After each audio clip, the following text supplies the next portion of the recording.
या न्यूज बुलेटिनचे सहप्रायोजक आहेत गोकुळ.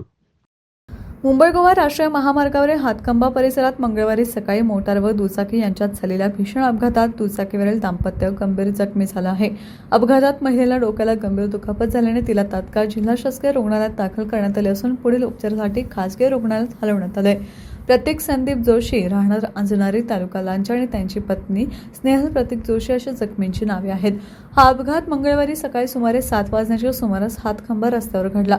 पोलिसांकडून मिळालेल्या माहितीनुसार प्रतीक जोशी हे दुचाकीवरून पत्नी स्नेहल यांच्यासह अंजनारी येथून रत्नागिरी कुवारबाव दिशेने येत होते. याचवेळी कळंजोडी येथून रत्नागिरीकडे जाणारी मोटार आणि दुचाकी यांच्यात हातखंबा येथे जोरदार धडक झाली.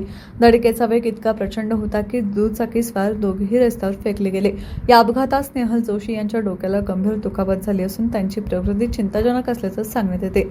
दोन्ही वाहनांचे मोठ्या प्रमाणात नुकसान झाले असून मोटारीच्या चालक बाजूसह दुचाकीचेही मोठे नुकसान झालंय. अपघाताची माहिती मिळताच ग्रामीण पोलिसांनी तातडीने घटनास्थळी धाव घेतली. पंचनामा करून जखमींना उपचारासाठी जिल्हा शासकीय रुग्णालयात दाखल करण्यात आले.